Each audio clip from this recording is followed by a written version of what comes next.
Well, first of all, thank you so much for inviting me here. I'm very grateful for the invitation.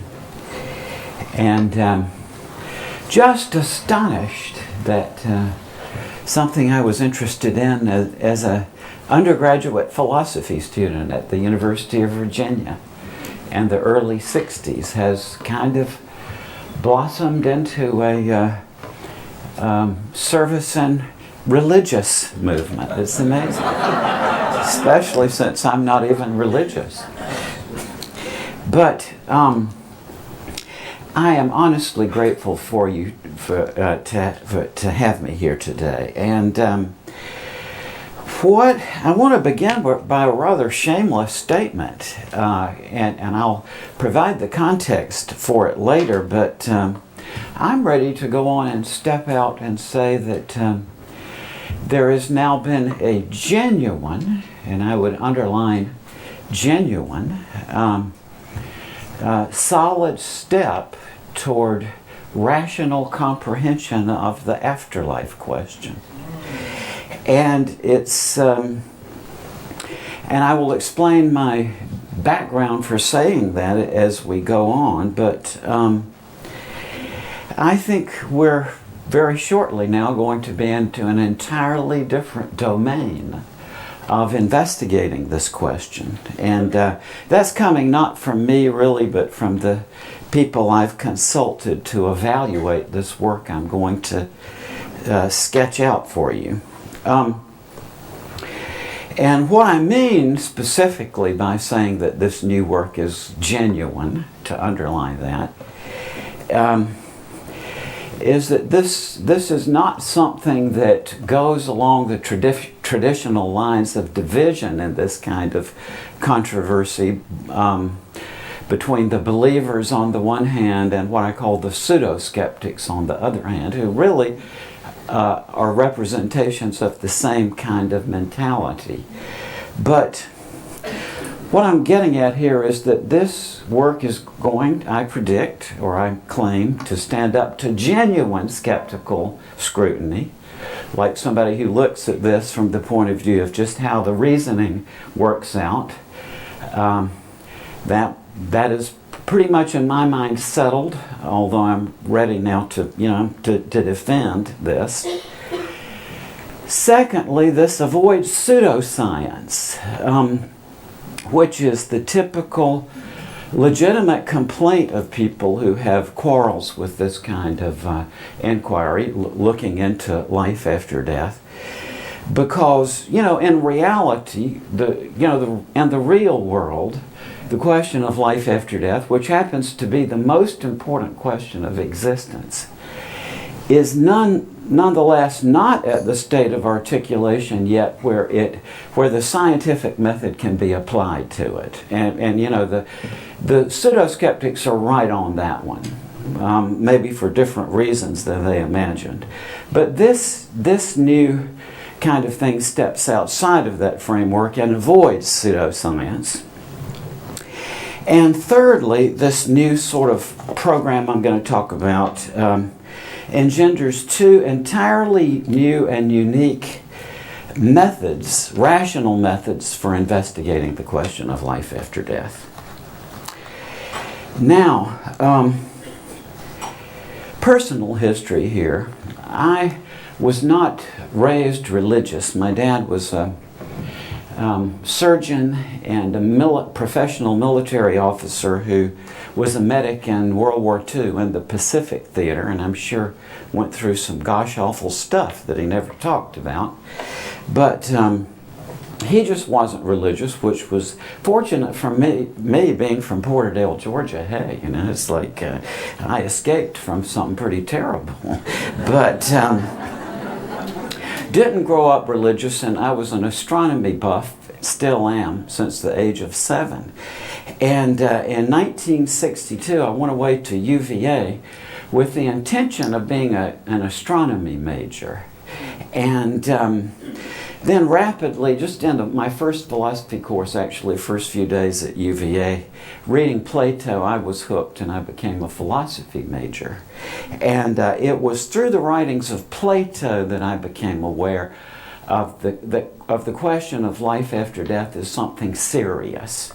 To me, it had never been a serious thought till I got to college and started reading Plato, who is still, incidentally, kind of my hero. And it should be obvious in Life After Life. I talk about Plato and life after life more than any other person in that book.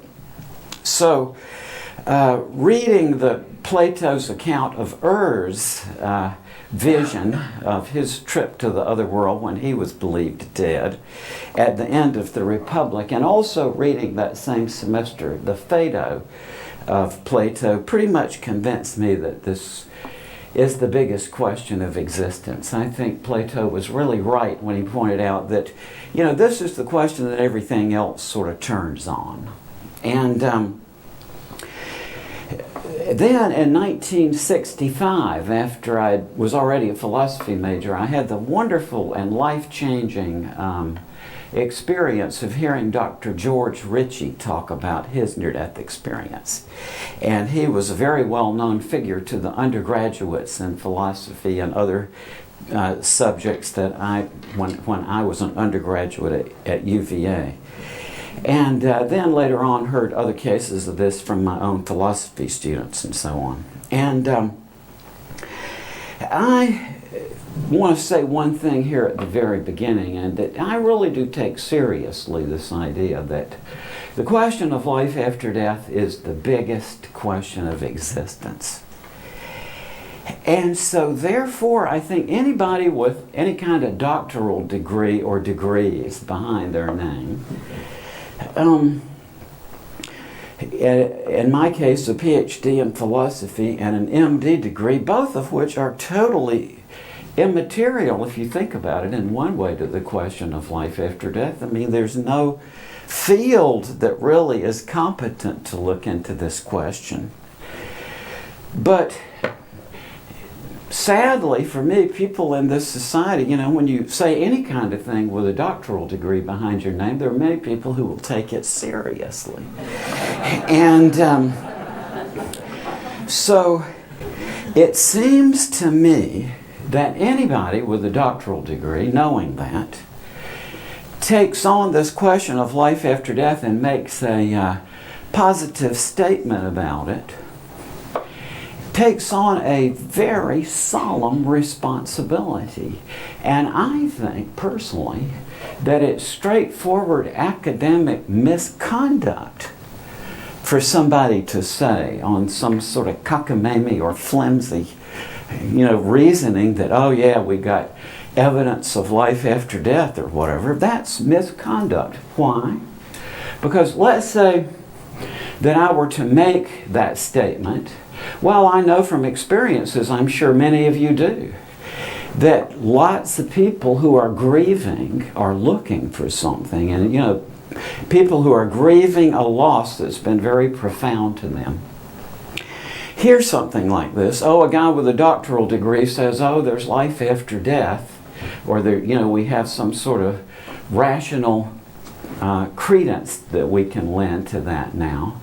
Now let's flash forward a few years, and let's say the study that's based on is found out subsequently to be flawed.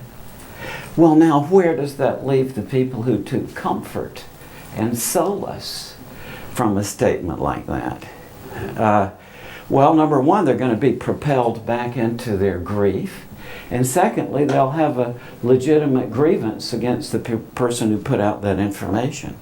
So what I'm getting at here is I'm being serious when I say this, to repeat that I now claim that we have a genuine, solid step toward rational comprehension of the biggest question of existence. And not only that, it engenders at least two new rational means of investigating the question, one of which I anticipated, but the second of which just popped up out of nowhere. I'd never thought about it, but it happened anyway. Now, let's talk a little bit about this whole notion of investigating life after death. Everybody probably, or most people, ask the question to themselves sometimes in life. And traditionally, there have been three ways that people have had of looking at this question or trying to settle it for themselves. One is faith. Some people say, well, because of my religious faith, I accept that there is life after death. And I want to say here at the very beginning, I accept and honor that. I mean, how can anybody quarrel with that? If somebody wants to say that on the basis of their religious upbringing or, faith or whatever, there's a life after death, I honor that and sort of set that aside, and let's bracket that one and say, okay. Then other people say that they've had some sort of experience, a near-death experience, for example, and they say on the basis of that they're convinced that there's an afterlife. I say, okay with that too, and let's bracket that and say we're not even entering that. Let's say, okay. But the third route that some have taken in history is through the route of reason. Some people say that maybe we can give rational credence to the idea of an afterlife or make out some sort of rational methodology that enables us to move forward in this question. And there is where I want to come in here and say that's the area where I think we've now got some progress. And then I want to say also, in reality, there is a lot, when you start thinking about something like life after death, which is the ultimate release of all inhibitions, then there's a certain kind of sloppiness that can come with that, which is all right if it's going to be, religion or something, but when it's a matter of reason, it's a different thing. And in reality, I think that there are two people in history who have really made incisive, accurate, very good, reasoned statements about life after death. One being Plato, and the other being David Hume, the great skeptic who was a friend of Ben Franklin's, to date him for you, who really, and we'll talk a little bit about this in a couple of minutes, but those two people have really, I think, they have it right in terms of the relation of this question to reason. And Plato made the really wonderful observation, which still holds up very well. He said, when you're trying to think of the question of an afterlife from the point of view of reason, let's say we're trying to imagine that there could be a rational proof of an afterlife. He says there are four elements that come in necessarily to any rational attempt to prove an afterlife. And I have a mnemonic I've always used with my ancient Greek philosophy students to help them remember this. And it's narration, conceptualization, consolation, and incantation.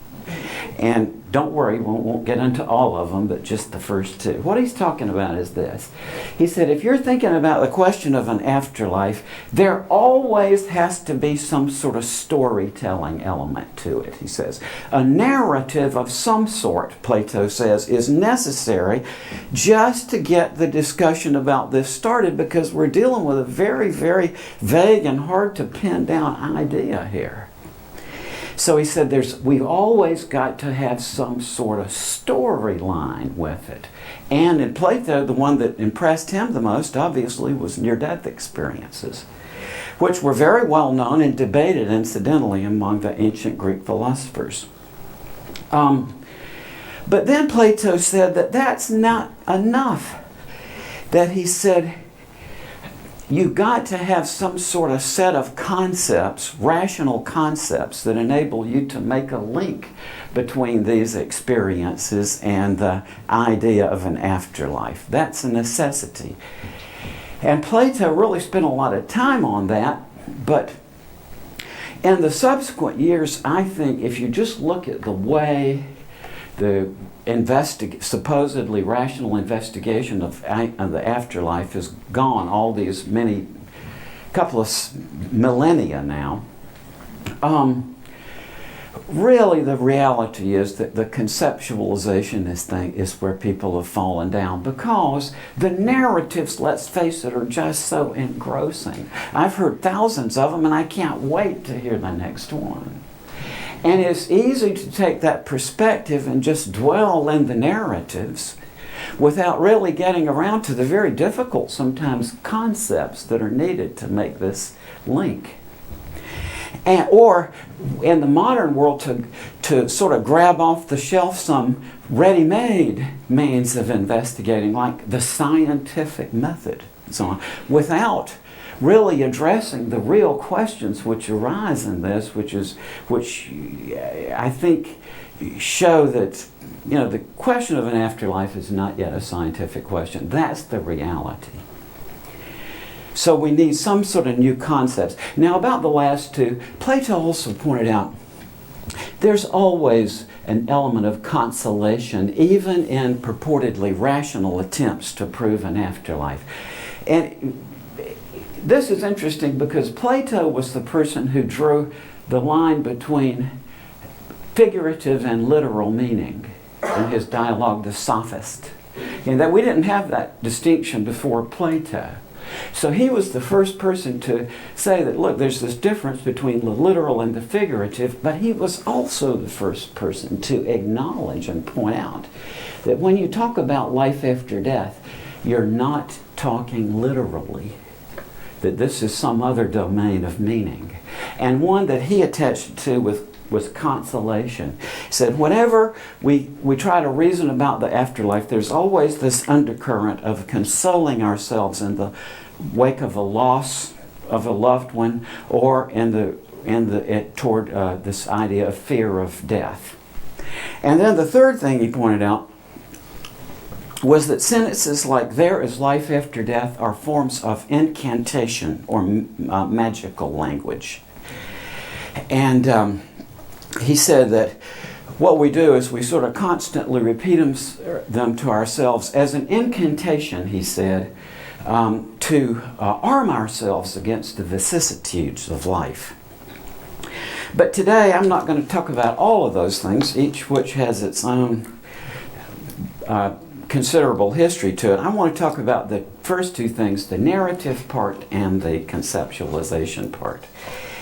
And just to make a bold statement here at the beginning, the way my thinking along this kind of along these lines is heading, and I'll get into why later, I'm beginning to think that what we need to do is, let's put it this way. I think it's time to sort of do away with the category of near-death experiences as a separate category. And I will get into what I mean here, and I was basically endorsing what my friend just said on the podium here a few minutes ago.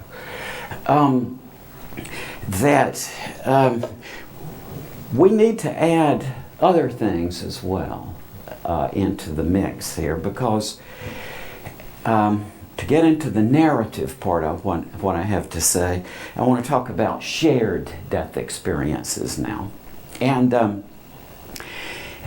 I've had a conversation for about the last 10 or so years. I've had this recurrent conversation with a lot of people my age who are in various professions. And I bet as I look around the room, I see some of you, and I bet if you run this through your mind, you will see the same thing. And that's the funny thing, that in a profession, things happen to you, or you're involved in various kinds of medical things, for example, medical treatment of people. And things happen that you say that just because of confidentiality, never are you going to be able to talk about this very interesting thing that happened. But then what happens, the decades roll by, and then after a few decades you realize, oh my God, all the other people involved in that are dead. So why? And so basically, I have been interested in these shared death experiences for a long time, and it goes back to when I was a medical student at the Medical College of Georgia. One of my own wonderful professors told me about her own shared death experience as she was resuscitating her own mother. And she had a lot of these things that I was by then identifying as near-death experiences, but she hadn't been near death. She was just there, sadly, onto the situation where her mother had a cardiac arrest right in front of her and didn't make it, but she was trying to resuscitate her mother, and in that interim said she left her body and she could see herself trying to resuscitate her mother down below, and she saw her mother now in spirit form, to use her phrase, and she saw her mother go and join these other people, some of whom she recognized as people who her mother had known while this physician was still alive, relatives and so on who had passed away. And other people there she didn't know who they were, but she figured they must have been people that her mother had known before she was born. But she herself, this physician, was born. And then they sort of all got sucked back into this tunnel or tube and it closed off and so on. But since that time, I've spent a lot of time talking with people with these shared death experiences. And I observed something very interesting, and that was that from the late 70s through the 80s, I was hearing these almost exclusively from medical personnel, doctors and nurses. And then kind of in the mid-80s roughly, it seemed to shift over, and I was hearing a lot more of them from people who had been there at the bedside when a relative had died or a loved one had died. And, you know, I thought, I don't know, but it surely looks to me that shift was connected with the concurrent shift in hospital practice. When I entered medical school, the standard routine was that when the patient was dying, the doctors and nurses would come in and escort the family out of the room on the idea that you know, it was too overwhelming for the family, and the doctors and nurses would take charge. Whereas now the hospital practice is almost entirely opposite from that. The doctors and nurses encourage the family to be there. And concurrently with that, I saw a shift of these shared death experiences from medical personnel to where they are now, which is mostly people who were there at the bedside when a dying loved one or did pass away. And what I came to see about these narratives over a period of time, or these stories, is that they are identical to the near-death experience. That all of the features that I identified as in the initial near-death experiences that I studied years ago are also present in people who have these experiences at the bedside, who incidentally are not ill or injured. There's nothing wrong with the oxygen flow to their brain, and yet they have identically the same experiences that I hear from people who did come close to death and were resuscitated, for example. And what are they? Well, one of the most common features of this is that people say that they see the spirit of the dying leave the body.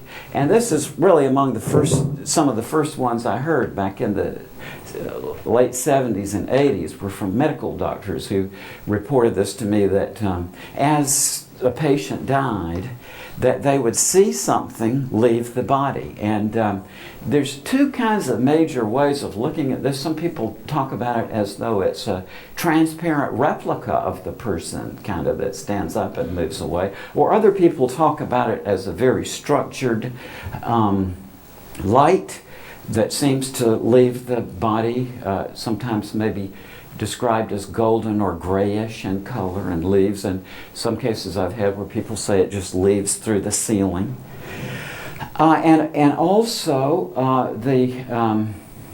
the kind of pattern that you were just heard here of somebody at the bedside of the dying who says that as the person in the bed dies, the bystander leaves their own physical body and seems to accompany the dying person partway toward this light or into some other dimension. And change of geometry of the room. I hear this all the time. People say that suddenly, as grandma or whoever died, they were no longer in a regular three-dimensional cubicle structure of a hospital room, but rather in some other kind of geometry, which they find very difficult to describe, that the room changes shape. That light fills the room. I hear this one a lot. This beautiful light sort of shines throughout the room. I've had cases where people will say initially they thought it was something from the outside of the hospital, like a bright light reflected into the room. But then as this develops, they realize, no, this is not a regular light, but this light fills up the room. Music is something I hear. One or more people at the bedside will talk about this ethereal, otherworldly, beautiful music that seems to fill the room. Seeing into some other realm. I've had cases where people say that it's like a portal or a window opens up and they see what seems to be some other dimension of reality, of existence. And then, most remarkable to me, this is one I just keep, just scratching my head on this one, but I have enough cases now where I'm completely confident that anybody who really, is interested in finding cases of this will be able to do so. And that's cases in which the bystander, experiences the life review of the person who is dying. That's rather an intrusion, if you ask me, but people say, incidentally, that it doesn't have that feature of intrusiveness when it actually happens, that it instead is just completely natural. The most memorable case of this is a woman I knew in Carrollton, Georgia, where I used to teach psychology. This is an elderly woman who had had one of these Sturgay marriages. The fourth kind of Greek love, which is, the three that we all know, but actually the Greeks had another category of Sturgay love where they had observed, which still happens in little towns, that maybe two kids, boy and a girl on adjacent farms, just grow up in a relationship and they are playmates together, and it sort of naturally evolves into a marriage. And as my experience as a grief counselor makes me see that this is the very most difficult situation to deal with when you have somebody grieving, because that kind of relationship it creates a bond, which in the cases I've seen, it's just very rare, I think, for somebody who has lived a decades-long marriage with somebody that they literally were friends with from childhood. I mean, this is a very difficult situation when one person in the couple dies, and this was a perfect example of this. This woman had literally her husband in this little town was the neighbor, and they grew up with each other. And then after a decades-long marriage, he was diagnosed with a very rapid-acting lung cancer. And so as he was on his deathbed and in the process of passing away, his entire life sprang up around them in a vision. And she says, incidentally, she said she was talking with her husband about this back and forth. And they were talking about these different scenes. Some of it was stuff that she had, most of it was stuff that she knew about because she had lived a full life with him, but she said there were areas of this that she had not known about him. And she said throughout this, there was this presence of complete love and compassion that she, being from small town Georgia, identified as Christ. And she said there was one episode they had never had any children as long as they were married, but before they got married, there was a miscarriage, spontaneous miscarriage. And she, after that, never got pregnant again. But she said throughout their marriage, they used to talk about this child that they lost, and they talked about the child as though it were a he. But she said in this vision, the child that they had emerged, she said, from that area of this panorama. This child emerged as this little presence of light that came out and identified herself to them as their daughter.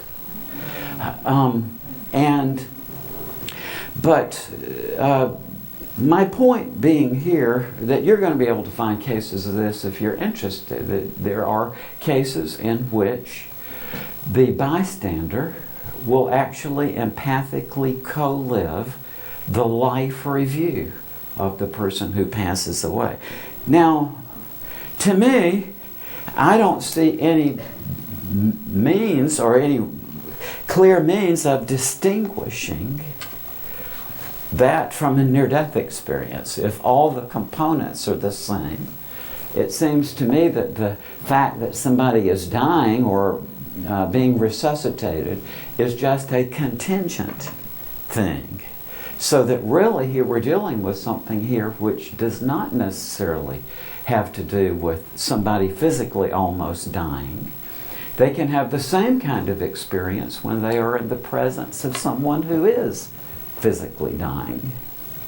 And if you think about it, I think basically as once this kind of sinks in, I think it's we're going to have to be in for a major modification of the standard format of debating about these things, because it's cast as a debate between the believers who look at this and say prima facie that this is evidence of an afterlife, and then on the other hand, the group who call themselves the skeptics, which is sad because they are nothing of the sort. But what that group tells us is that, this is just the chemistry of the brain. As the oxygen is deprived, it throws up this hallucinatory phenomenon, and that's what's reported as a near-death experience.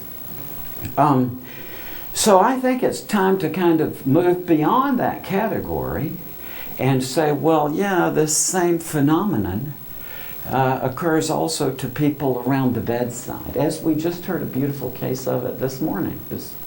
There you are, Scott. And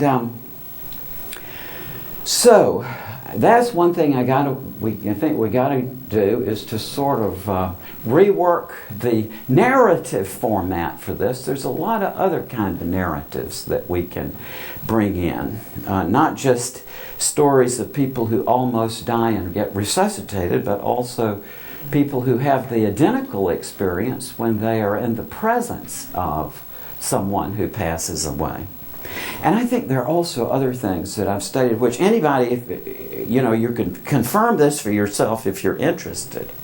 But one phenomenon that I'm utterly fascinated by is what I call the Swansong Phenomenon. And these are much rarer, I think, than near-death experiences, but anybody who just sets their mind to it and has access to people, who are in hospice or whatever, are going to be able to find cases of that. And that what it is that occasionally people in their last couple of days or hours or minutes of life, even if, according to their family, they never had any interest whatsoever in poetry or song, will kind of inexplicably start reciting poetry or sometimes making up poetry or singing. And again, just startling observation, but anybody who sets their mind to it can confirm it for themselves. I think they're harder to find cases of this than of near-death experiences, because I think how many I don't know, but I think it's it's a much rarer phenomenon than near-death experiences, but common enough that anybody can find cases of it. And I think this has some very real implications for this whole question of life after death. Incidentally, the reason I call them the Swansong Phenomenon is that I first heard about this in the writings of Plato in 1962. Those of you who read the Phaedo will remember at the very beginning his friends go into the prison where Socrates is going to be executed this day. The first question out of their mouths is, what's this we hear about that you've been writing songs in prison? And to read between the lines what this is all about is that Socrates, as he's portrayed to us, was kind of down on music. He thought it was frivolous and entertainment and so on. And so the force of that question is, well, here in his last his last day of life, he's fancying himself a songwriter. Well, maybe he's slipping under the stress. But then Socrates goes on and say, no. He says, actually, I'm acting in accordance with dreams and visions. He said that, tell me to pursue music. And then he goes on to liken it to the song of the swans, because the Greeks had this folk belief that just before swans die, they sing the most beautiful songs of all. And he says it's a kind of way of attuning themselves into the reality that they are going to be entering into shortly. And like in many other things, Plato was a brilliant observer. So he saw this and thought about it a long time ago. And then it kind of dropped out, but now you can find cases of it. It's very common. What I'm getting at here is I think that by adding shared death experiences and the Swansong Phenomenon and some other kinds of experiences that can be investigated into the mix, I think we have a much bigger narrative base here to get involved in this question of life after death. Okay, well, we have plenty of narratives. What sort of concepts do we bring to investigating these things that can actually bring us closer to the question of an afterlife? And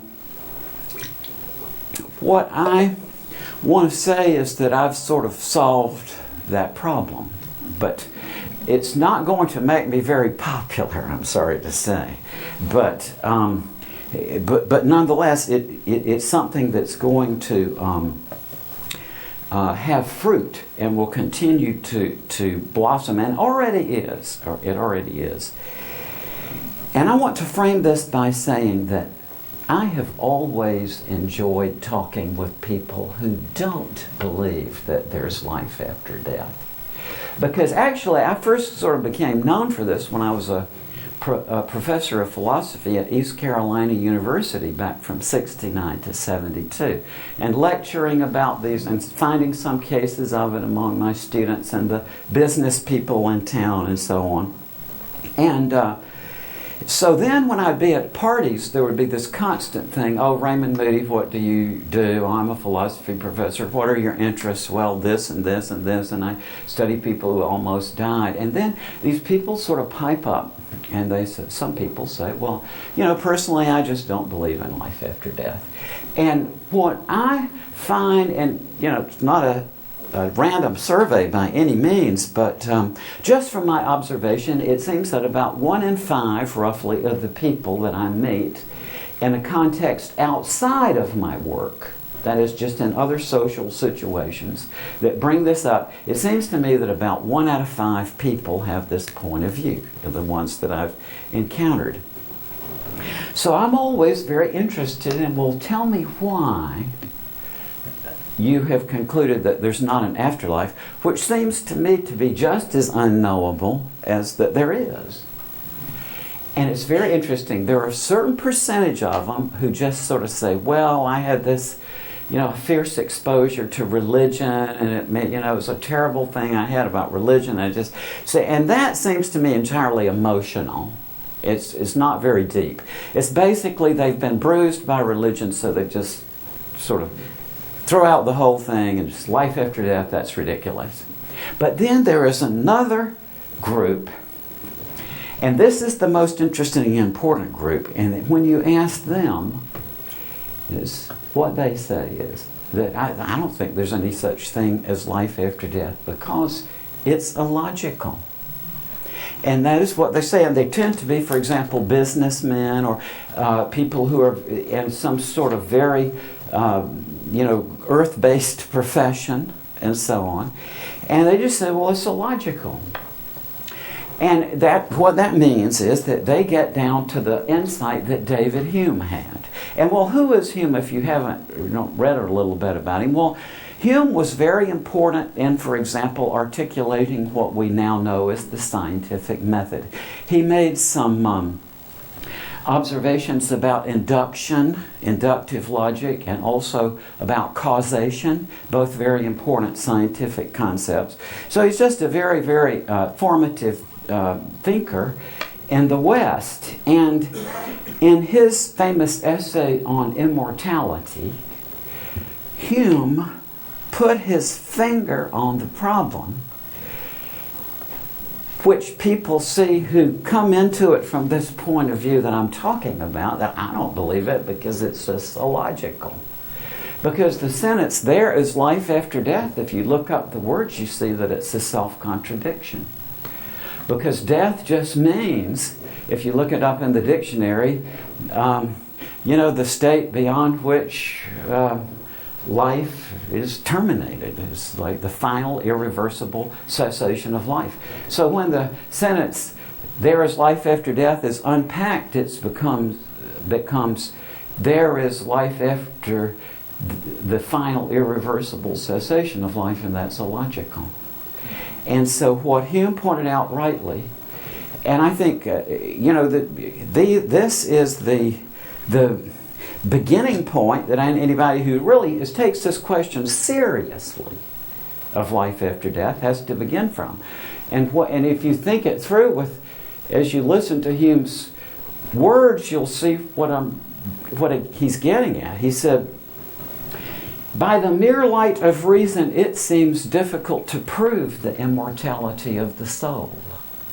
And that's an understatement. And then he went on to say, some new species of logic is required for that purpose, and some new faculties of the mind, that they may enable us to comprehend that logic. And since Hume is a noted ironist, it's one way of reading that is that he was saying that it's impossible, because the logic that we're using right here in this room as you're thinking about stuff came to you from Aristotle.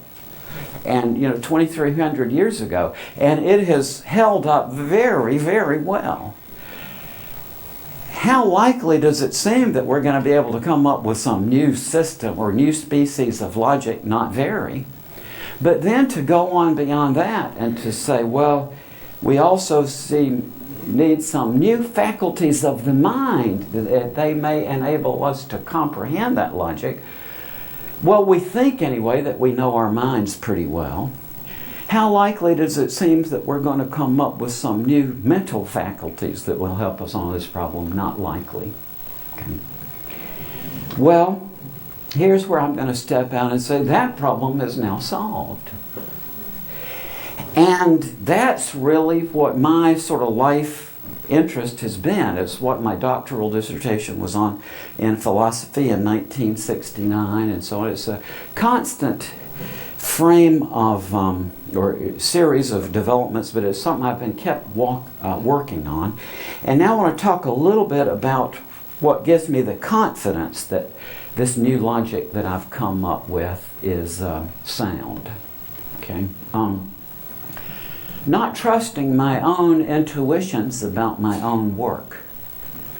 I went through a long process, and about 8 or 9 years ago, I gathered all my lecture notes from my classes I had taught in this beginning in 1969, and I sort of put it into a big manuscript along with exercises that help people reformat the mind. And I sent this out to several hundred individuals, out of which I got about 50 plus, 55 or so, returns of complete sets of the exercises. And that's the reason the percentage is so high, is that some of these people took this as a university course in logic, so they had to do the exercises.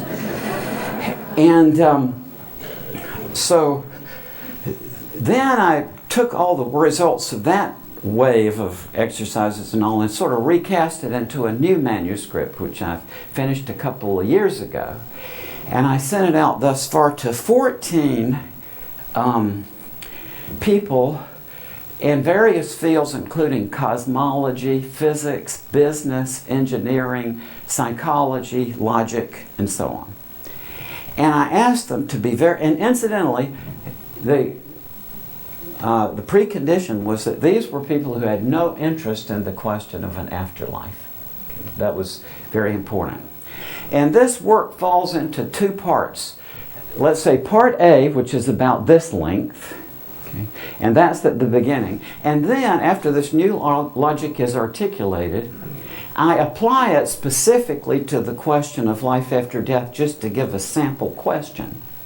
But that part of it only is about, say, this much. So let's say part A is about this much, part B is about this much, and part B applies all these principles into the question of life after death. I gave it to 14 people who have no interest whatsoever in the question of life after death, but I chose them because they're very brilliant scholars who don't mind a bit picking holes in other people's work. That's why I chose them. And I said, I want you to be very severe and to find any flaws in the reasoning. And to my utter astonishment, because I did not anticipate it came out this way, everybody said that the argument was good. So now, there were plenty of comments, thank goodness, like, well, there's a misprint here on page 7, and those I appreciated, but in terms of the structure, everybody agreed that the structure, the entire structure is sound, but on, being very critical on the logical side. Then I gave the manuscript out to, I think it's 4 people, who do have an interest in life after death, and who are also very brilliant scholars and so on. And I asked them to be very severe, but I left out the part B.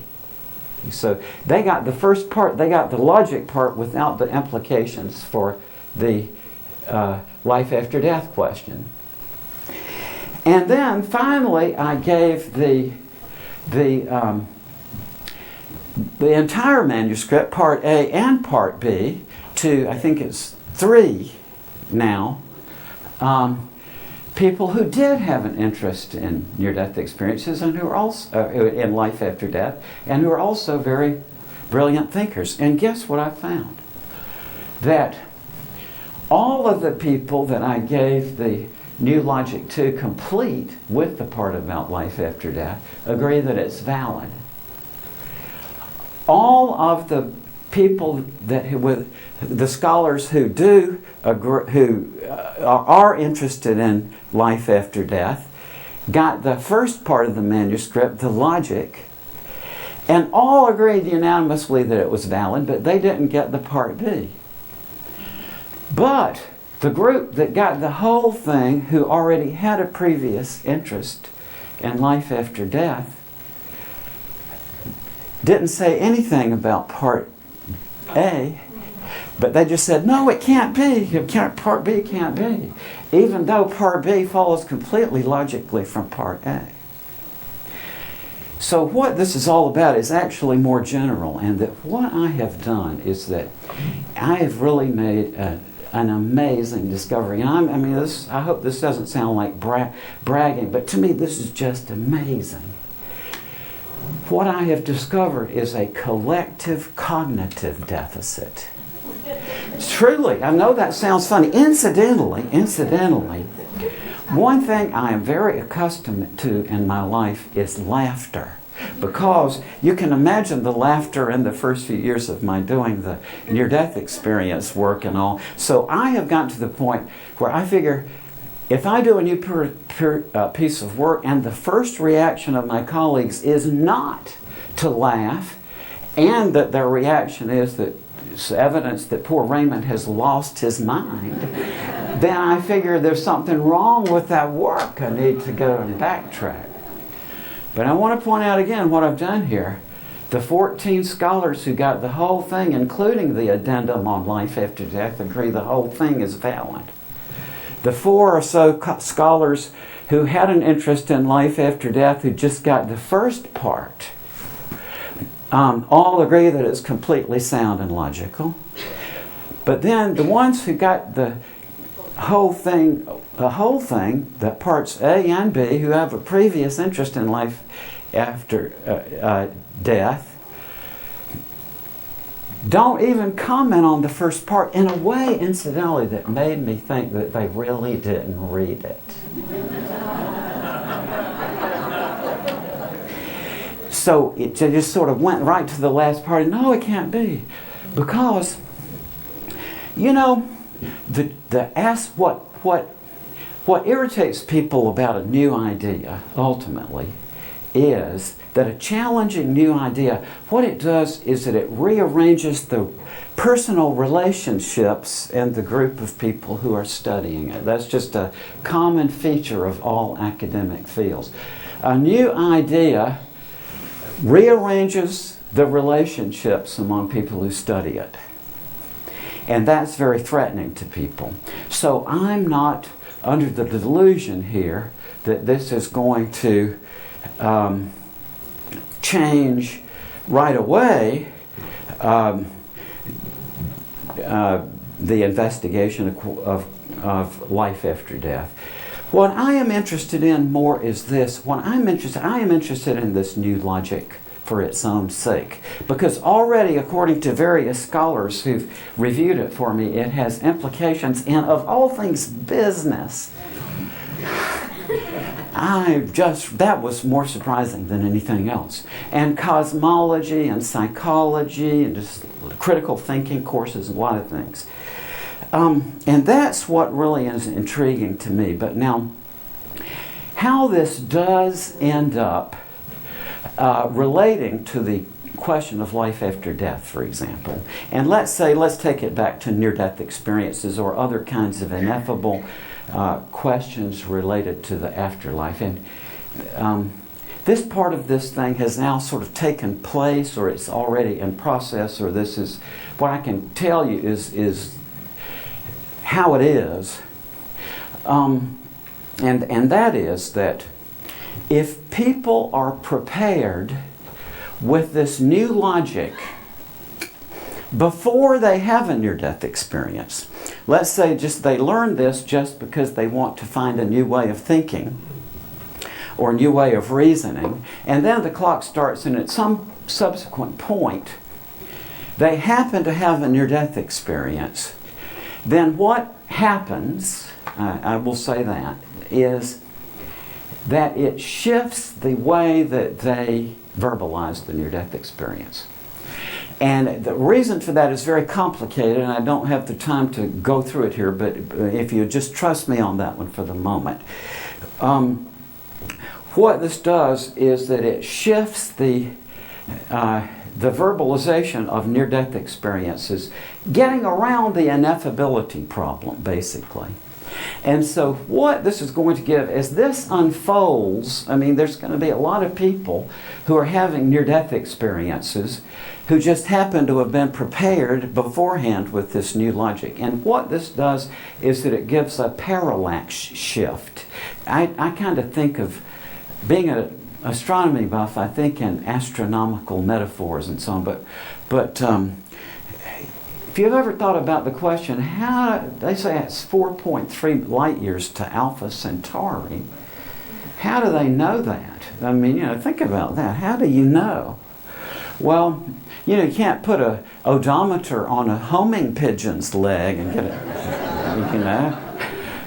But the way they know is through the measurements of what's called parallax, and that is, this was discovered back in the 1920s. If, let's say, by that time they knew that by Newtonian mechanics, that the distance across the orbit of the Earth around the Sun is about 186 million miles, right? Because it's 93 million miles. So what was done was to when the Earth was here in its orbit, to measure the angle to stars, and then 6 months later, when it was over here, to do a remeasuring of the angle. And you can see there would be a little difference, and you know that the distance across the base of the triangle is 186,000 miles. So that gives you the value out to Alpha Centauri. And what I've developed is a parallax method of investigating near-death experiences. And incidentally, it works. But that's not my major point, as we'll get to. This does work. And so now we have all these accumulated narratives of near-death experiences that are cast primarily in the format of a travel narrative. But in the not-too-distant future, we're going to have a different set of verbal accounts of near-death experiences that are cast in a different way. And what I'm predicting, I predict that when this all sorts out, that what this is going to be, that the people who go into their near-death experience prepared with this new logical system are going to recount it not as a travel narrative, but as a structural and teleological analysis. That is, they will describe a structure, and there will be a statement of purpose in connection with it. And by comparing these two, you see, by comparing the narratives that have already been accumulated, that are typically formatted as a travel narrative, I got out of my body, went through a tunnel into lightning, and so on. It's a travel narrative. Now we're going to have a different set of recountings of this, which I predict put it as a structural and teleological analysis. And by comparing those two accounts, see, that gives you two different takes on the X. In this case is the notion of an afterlife. And I know that's all very abstract. But, the reality is this is going to be happening. So now I guess is as good a time as any to sort of begin to wade into it, because this is ongoing. Incidentally, this I had already sort of anticipated that this would happen, but something else happened that I had not anticipated. And again, we're into the point where now we're dealing with very personal things that, of course, will come out eventually, but what this also provides is a way of analyzing, an entirely new way of analyzing the communications of dying people. And that's another kind of study that will be coming out of this. Now, let me just tell you the funniest thing. One of the funniest things that's ever happened to me has happened in connection with this work. And I'm telling you this entirely really because it's just so amazing and just hilarious to me. And that is that some years back, after I sent this manuscript around to a bunch of very brilliant scholars, my wife, who handles all my speaking engagements, is a very canny person also. And we began to get these communications from some people in another state, and Cheryl immediately recognized there's a little something different about this. Just like, what is this? But anyway, they kept changing the flight reservation information and all. So to make a long story short, and incidentally, in recounting this that I'm recounting, I got to say, if these people by any means, even the flicker of an eyelash had indicated to me that I shouldn't talk about this, being a loyal citizen, I wouldn't have. But since they didn't say, don't tell anybody this, I guess they don't care. But what I ended up with was at a meeting of, or a group, I was called to talk with this group who represent, as they call themselves, a company in Virginia. And you will recognize this as the CIA. And they had me back again to talk about this, which indicates they must think there's something to it. And but the reason I'm saying this is not to create intrigue or anything like that, but the exact opposite. Because really what I got out of this was, you know, we think James Bond and intrigue and all. No way. This is more like the conference of the Asperger's League. And it's like, as Kant says in the Critique of Pure Reason, and I fit right in, I did. And also, I gotta say this. The 20 in one room of the smartest people I'd ever met in my life, just beyond smart. And also, and I'm saying this without exaggeration, the warmest, sweetest group of people I'd ever been in. I guess, you know, they have to go through some horrendous aspect. So, we got 10 minutes for my, okay. One thing about this is, I don't think that this is going to, how should I put this? I think it will be a long time before this kind of investigation oozes into the kind of, into the standard sorts of ways of investigating life after death and near-death experiences, because it's new and a departure. And one thing I've noticed over the years, to my astonishment, is that people who investigate things, and I'm basically, you know, basing this on my observations of the people that I went to graduate school with, not just in philosophy, but in other graduate programs, tend to get affixed to one method of investigation. And even if it never goes anywhere, there's this sort of commitment that's made to keep on with this mode of investigation even when it's not going anywhere. And people are very resistant to changing things, to doing things in some new way. So I don't see this revolutionizing what I call the afterlife establishment. People who already have their own ways of looking at this and investigating. That's not going to change, because it has. But what this will do in the passage of time, this will change the rational investigation of the afterlife, and is already doing so in certain quarters. To my great astonishment, one of the 14 people that I gave this manuscript to evaluate, who had no interest in near-death experiences or the afterlife, paradoxically got interested in it by reading it in the context of the logical structure. So that may happen. And over a period of time, this is going to change the way we look at these things, but it won't be, I gather, overnight. Where I think this is going to change things very dramatically in other fields will be, an example, psychology and all.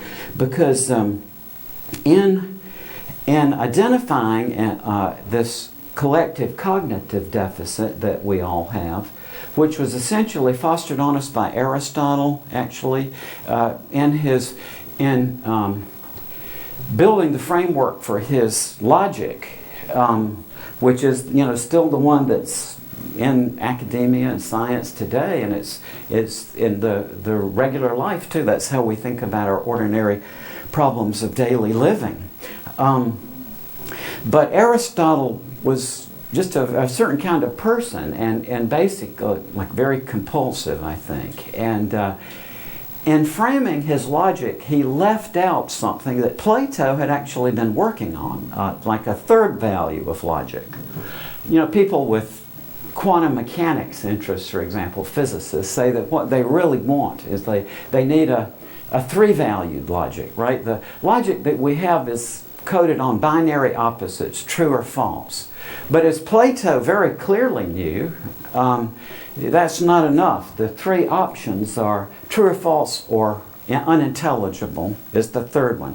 And any kind of field that you're in, like philosophy or cosmology or physics or astronomy, you know that a very big realm of questions that are important is the realm of the unintelligible, right? Because it's not quite intelligible, for example, if you ask the question what this thing we're in is like, what shape and size is it, you get into unintelligible possibilities either way you ask it or answer it.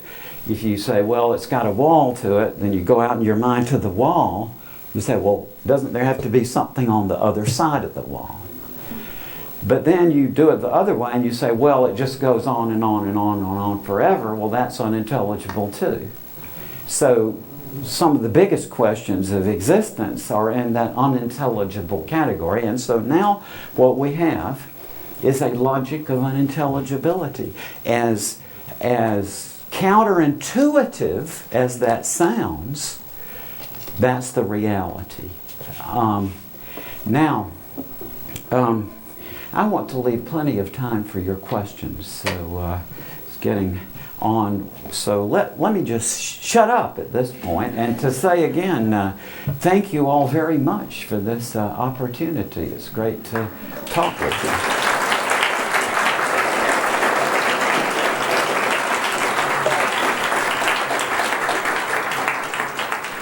So, Robert. Yes. Well, if there's a logic of unintelligibility, does that imply that it's unknowable? No, not anymore. Okay, so we have something that's unintelligible, but we can come to know it. Yes. Come to understand it.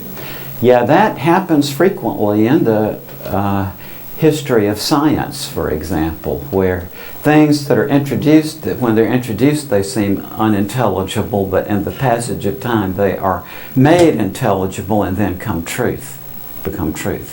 Okay, yeah. Then if it's unintelligible, will it always remain? No, not necessarily. Okay, so we can know it, we can come to know it, and come to understand it, and then it becomes intelligible.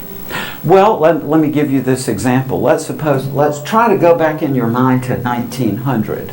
Yeah. Okay, and hear somebody say this sentence. All four of my Uncle Hampard's grandparents died in a shipwreck long before his mother and father were born. That was unintelligible in 1900. But now, with the discovery of DNA and genetic engineering, that's a possible situation, right? So yeah, there are things that seem to be inherently unintelligible, but there are also things that that are just unintelligible because we lack some particular knowledge that's relevant. Okay, thank you. Yes. Thank you very much. I'm absolutely thrilled with where you're going. That you come to that place where you realize that we need to move on. We need to move on to other methods of thinking and logic, and we need to even move on to the model and bring in other types of thinkers and other ways of approaching research. In my new book, I do that. Near-death experience is the rest of the story. The second half of the book It's where I'm saying that the near-death experience is not any kind of anomaly, that it's part of a larger genre.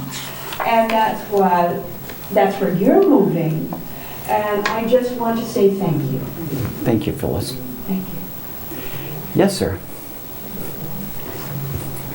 I'm wondering, would you put, I guess for lack of a better word, intelligible in the same category as knowable, directly knowing? Well, they always have been. But Direct intuition. now what I would say is that the strangest thing about this work I've done, and actually one of the early proponents of my work on this was the guy who designed the launch release mechanism for the Saturn V, and simultaneously to when he was the research director of one of the greatest engineering schools in the United States. Concurrently, across town, he was a professor of business in another university. So this guy was just a very, very brilliant man. And he was the first person that pointed out to me, he said, really what this implies is that that what I have here is, I've shown that unintelligibility itself is an intelligible phenomenon. And the really weird thing about this, and it's undeniable once you follow this through, but unintelligible language has a more complex structure than ordinary meaningful language. So that when we're dealing with things that are unintelligible, paradoxically, we're dealing at a higher level of discourse than when we're talking about meaningful things. I know that's very paradoxical, but it does work out. You're talking about the universe itself as intelligible. Well, it may be, or it may, I don't know if it is yet. It doesn't seem to be yet, but maybe it will be. Well, in my own near-death experience, it was the whole was something that I could not bring into this experience. You'll see a common discourse of NDEs is that I could not describe. Yes, I could not that's bring right. into this realm of experience. I mean, that was a very profound. That's exactly right. Ineffability. There's no way that I could contain what I was going back to this plan as I was coming back. I understand that, and that's. I think I put that as the very first element of near-death experiences is the ineffability or indescribability. And what I'm saying, to put it in that context, is that there's now a way through that. That people who are prepared before a near-death experience with this supplementary logic they get around the ineffability problem. So the logic you're describing, the tree logic that we are used to here, transcends that normal logic. My wife, for instance, is profoundly illogical. I would watch her go down a trail and go, deer, in that order. And I wonder, how does she embrace life at that level so often? Yeah. And engage the world from a place of knowing that goes beyond a brain-centered intelligibility.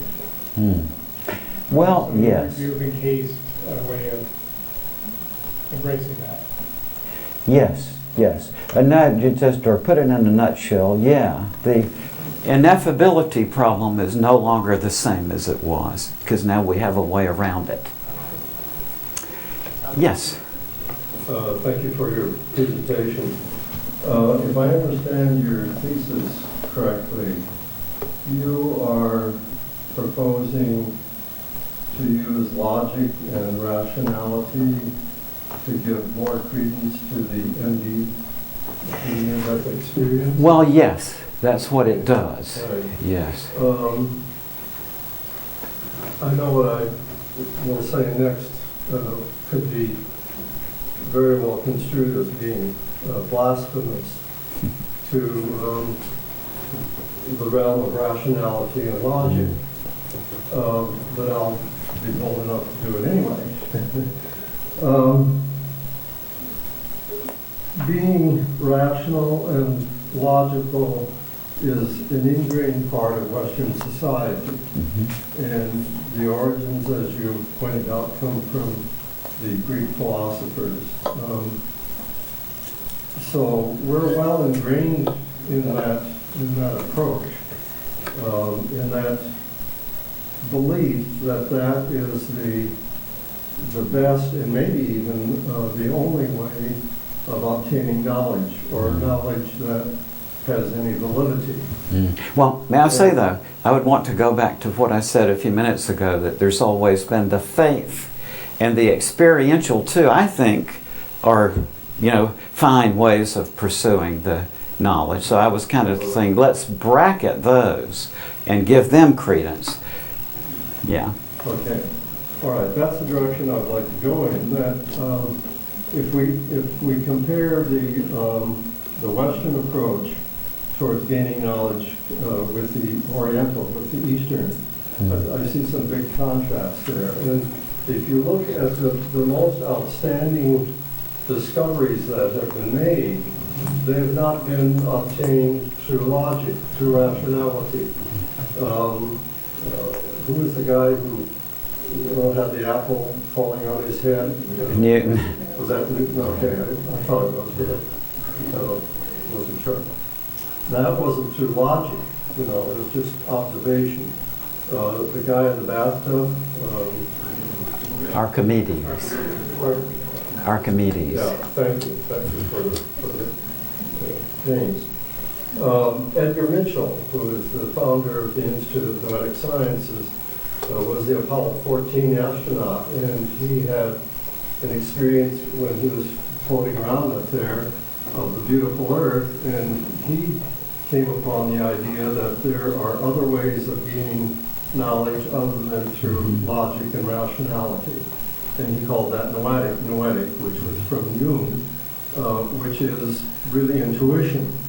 So what I'm thinking is that being Westerners, are we emphasizing too much that we have to use rationality and logic in order to give credence to a phenomenon that is not familiar with a lot of people, and we're struggling with trying to give credence to it, to say that it has validity. And what I'm saying really is that I think it has validity by virtue of the narrative, by virtue of a lot of people reporting it. And I admire your attempt to bring in the parallax kind of thinking and basing it on logic, but I would say that if we also use just intuition, that's A valid way too. Yeah. Well, okay, and what I'd say about that is absolutely. And as I said at the very beginning, I was talking about the three classical ways have been through faith and through experience. But I was saying, let's bracket those and saying I'm not addressing those. But a third way that many people have attempted is through reason. I'm not discrediting that. I'm not criticizing it, please.